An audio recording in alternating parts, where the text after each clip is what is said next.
মধ্যপ্রাচ্যের যুদ্ধের আগুন এখন শুধু যুদ্ধক্ষেত্রে সীমাবদ্ধ নেই, সেই আগুনের আঁচ পৌঁছে যাচ্ছে বিশ্বের অর্থনীতিতে, আর তার সরাসরি প্রভাব পড়ছে জ্বালানি বাজারে। আন্তর্জাতিক বাজারে অপরিশোধিত তেলের দাম বাড়ছে, এলপিজির দামও ঊর্ধ্বমুখী। আর এই পরিস্থিতিতে বড় সিদ্ধান্ত নিল ভারত সরকার। জ্বালানি রপ্তানির ক্ষেত্রে উইন্ডফল ট্যাক্সের কাঠামোয় বড় পরিবর্তন আনা হয়েছে। ডিজেল এবং অ্যাভিয়েশন টারবাইন ফুয়েল বা এটিএফ এর ওপর রপ্তানি শুল্ক উল্লেখযোগ্যভাবে বাড়ানো হয়েছে। অন্যদিকে পেট্রোলের ওপর রপ্তানি শুল্ক কিছুটা কমানো হয়েছে। সরকারের এই সিদ্ধান্ত কার্যকর হচ্ছে 16 জুলাই বৃহস্পতিবার থেকে। গত কয়েক সপ্তাহে আন্তর্জাতিক বাজারে অপরিশোধিত তেলের দামে যেভাবে অস্থিরতা তৈরি হয়েছে, তা শুধু তেল উৎপাদনকারী দেশগুলোর জন্য নয়, তেল আমদানির ওপর নির্ভরশীল দেশগুলোর জন্য বড় উদ্বেগের কারণ হয়ে দাঁড়িয়েছে। ভারত বিশ্বের অন্যতম বৃহৎ তেল আমদানিকারক দেশ। ফলে আন্তর্জাতিক বাজারে দাম বাড়লে তার প্রভাব ভারতের অর্থনীতি এবং জ্বালানি নীতিতে পড়বেই। আর সেই কারণেই এবার উইন্ডফল ট্যাক্সে বড়সড় পরিবর্তন করল কেন্দ্রীয় সরকার। কিন্তু প্রথমেই জেনে নেওয়া যাক এই উইন্ডফল ট্যাক্স আসলে কি। খুব সহজ ভাষায় বললে, যখন আন্তর্জাতিক বাজারে অপরিশোধিত তেলের দাম হঠাৎ বেড়ে যায় এবং সেই কারণে তেল সংস্থাগুলোর অস্বাভাবিক বা অতিরিক্ত মুনাফা হয়, তখন সেই অতিরিক্ত লাভের একটা অংশ কর হিসেবে আদায় করে সরকার। এই অতিরিক্ত করকেই বলা হয় উইন্ডফল ট্যাক্স। আন্তর্জাতিক বাজারের পরিস্থিতি অনুযায়ী কেন্দ্রীয় সরকার প্রতি 15 দিন অন্তর এই করের হার পর্যালোচনা করে।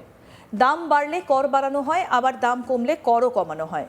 অর্থমন্ত্রকে জারি করা বিজ্ঞপ্তি অনুযায়ী ডিজেলের ওপর রপ্তানি শুল্ক প্রতি লিটারে 8.5 টাকা থেকে বাড়িয়ে 15.50 টাকা করা হয়েছে, অর্থাৎ এক ধাক্কায় প্রতি লিটারে 7 টাকা কর বেড়েছে। এইভাবে অ্যাভিয়েশন টারবাইন ফুয়েল বা এটিএফ এর ওপর রপ্তানি শুল্ক উল্লেখযোগ্যভাবে বাড়ানো হয়েছে। আগে যেখানে লিটারে 7.5 টাকা কর দিতে হতো, এখন সেই কর বেড়ে হয়েছে 14.5 টাকা, অর্থাৎ এখানেও প্রতি লিটারে 7 টাকা কর বৃদ্ধি করা হয়েছে। তবে পেট্রোলের ক্ষেত্রে সরকার কিছুটা স্বস্তি দিয়েছে। পেট্রোলের ওপর রপ্তানি শুল্কে প্রতি লিটারে 4 টাকা থেকে কমিয়ে 2.5 টাকা করা হয়েছে। অর্থাৎ সরকার একদিকে ডিজেল এবং বিমান জ্বালানির রপ্তানিতে কর বাড়িয়েছে, অন্যদিকে পেট্রোলের রপ্তানিতে কর কমিয়েছে। এখন প্রশ্ন হচ্ছে, কেন এই সিদ্ধান্ত? এর উত্তর লুকিয়ে রয়েছে আন্তর্জাতিক বাজারে। গত কয়েক সপ্তাহে মধ্যপ্রাচ্যের পরিস্থিতি দ্রুত বদলেছে। বিশেষ করে আমেরিকা এবং ইরানের মধ্যে বাড়তে থাকা উত্তেজনা বিশ্ববাজারে নতুন করে উদ্বেগ তৈরি করেছে।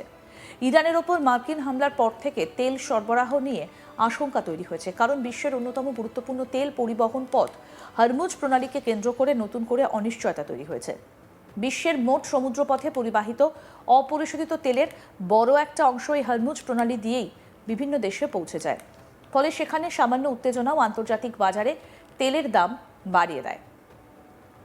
এই পরিস্থিতির প্রভাব ইতিমধ্যেই দেখা যাচ্ছে আন্তর্জাতিক বাজারে। ব্রেন্ট ক্রুড অয়েলের দাম প্রায় 2% বেড়ে ব্যারেল প্রতি $84.73 পৌঁছেছে। শুধু তাই নয়, জুলাই মাসের শুরু থেকে এখনো পর্যন্ত ব্রেন্ট ক্রুডের দাম প্রায় 17% পর্যন্ত বৃদ্ধি পেয়েছে। এপ্রিল, মে এবং জুন এই টানা 3 মাস আন্তর্জাতিক বাজারে অপরিশোধিত তেলের দাম কমেছিল। তখন অনেকেই মনে করেছিলেন জ্বালানি বাজারে স্থিতিশীলতা ফিরছে। কিন্তু জুলাই মাসের মধ্যপ্রাচ্যের নতুন সংঘাত সেই পরিস্থিতি পুরোপুরি বদলে দিয়েছে। আন্তর্জাতিক বাজারে দাম বাড়ার ফলে তেল সংস্থাগুলোর রপ্তানি থেকে আয়ও বাড়তে পারে।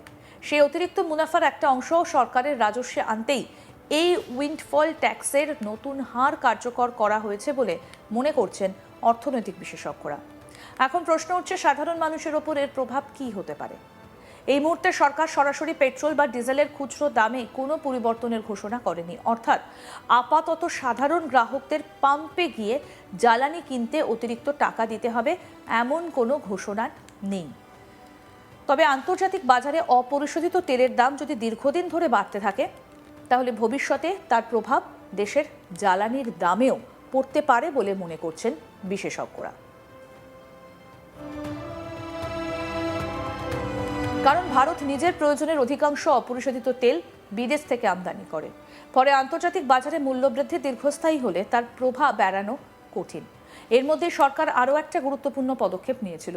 গত 11ই জুন কেন্দ্রীয় সরকার শিল্প, বাণিজ্যিক এবং প্রাতিষ্ঠানিক গ্রাহকদের জন্য পেট্রোল পাম্প থেকে সরাসরি পেট্রোল এবং ডিজেল কেনার ওপর সাময়িক নিষেধাজ্ঞা জারি করেছিল। সরকারের নির্দেশ অনুযায়ী এই সমস্ত বড় গ্রাহকদের খুচরো পাম্প থেকে জ্বালানি না কিনে বাল্ক সাপ্লাই চ্যানেলের মাধ্যমে জ্বালানি সংগ্রহ করতে বলা হয়েছিল। কেন এই সিদ্ধান্ত? সরকারের যুক্তি ছিল সাধারণ মানুষের জন্য যাতে পেট্রোল পাম্পে পর্যাপ্ত জ্বালানি মজুদ থাকে, সেই লক্ষ্যেই এই ব্যবস্থা নেওয়া হয়েছিল। অর্থাৎ সাধারণ গ্রাহকদের স্বার্থকে অগ্রাধিকার দিয়েই এই পদক্ষেপ। অন্যদিকে কয়েক সপ্তাহ আগেই আন্তর্জাতিক বাজারে অপরিশোধিত তেলের দাম কমার কারণে সরকার এবং রাষ্ট্রায়ত্ত তেল সংস্থাগুলো কিছুটা স্বস্তির বার্তা দিয়েছিল।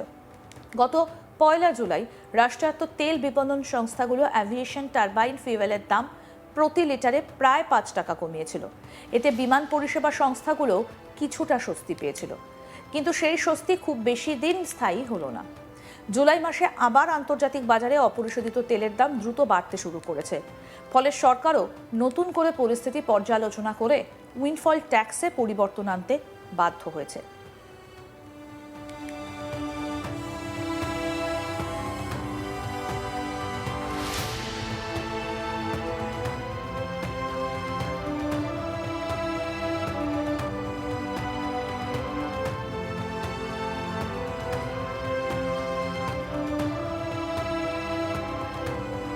অর্থমন্ত্রকের বিজ্ঞপ্তি অনুযায়ী প্রতি 15 দিন অন্তর এই করের হার পর্যালোচনা করা হবে। অর্থাৎ আগামী দিনেও আন্তর্জাতিক বাজারের পরিস্থিতি অনুযায়ী আবারও এই হারে পরিবর্তন আসতে পারে। বিশেষজ্ঞদের মতে যদি মধ্যপ্রাচ্যের পরিস্থিতি আরও জটিল হয় তাহলে আন্তর্জাতিক বাজারে অপরিশোধিত তেলের দাম আরও বাড়তে পারে। আর যদি কূটনৈতিক আলোচনার মাধ্যমে উত্তেজনা কমে যায় তাহলে দামও কিছুটা স্থিতিশীল হতে পারে। তবে আপাতত আন্তর্জাতিক বাজারে অনিশ্চয়তা কাটেনি, সেই কারণেই ভারত সরকারও সতর্ক অবস্থান নিয়েছে। সব মিলিয়ে ছবিটা খুব স্পষ্ট। মধ্যপ্রাচ্যের সংঘাতের জেরে আন্তর্জাতিক বাজারে অপরিশোধিত তেলের দাম বাড়ছে। সেই পরিস্থিতির প্রভাব ভারতের ওপরও পড়ছে। অতিরিক্ত মুনাফা নিয়ন্ত্রণ এবং রাজস্ব আদায়ের লক্ষ্যেই ডিজেল এবং এটিএফ এর ওপর রপ্তানি শুল্ক বাড়ানো হয়েছে। একই সঙ্গে পেট্রোলের ওপর কিছুটা কর কমিয়ে ভারসাম্য বজায় রাখার চেষ্টা করছে কেন্দ্র। এখন নজর থাকবে আন্তর্জাতিক বাজারের ওপর, কারণ আগামী কয়েক সপ্তাহে অপরিশোধিত তেলের দাম কোন দিকে যায় তার উপরে নির্ভর করবে ভারতের জ্বালানি নীতির পরবর্তী সিদ্ধান্ত। আর সেই সিদ্ধান্তের প্রভাব পড়তে পারে দেশের অর্থনীতি, পরিবহন খরচ, শিল্প উৎপাদন এবং সাধারণ মানুষের দৈনন্দিন জীবনেও। এই মুহূর্তে সাধারণ গ্রাহকদের জন্য পেট্রোল এবং ডিজেলের খুচরো দামে কোনো পরিবর্তনের ঘোষণা না থাকলেও আন্তর্জাতিক পরিস্থিতি কী মোড় নেয় সেটাই এখন সবথেকে বড় প্রশ্ন।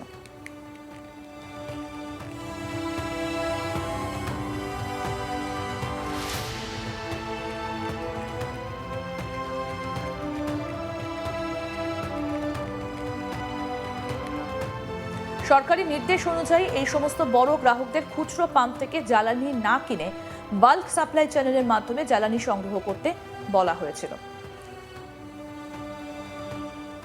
আরও আপডেট পেতে দেখতে থাকুন আজ তাক বাংলা, সাবস্ক্রাইব করুন।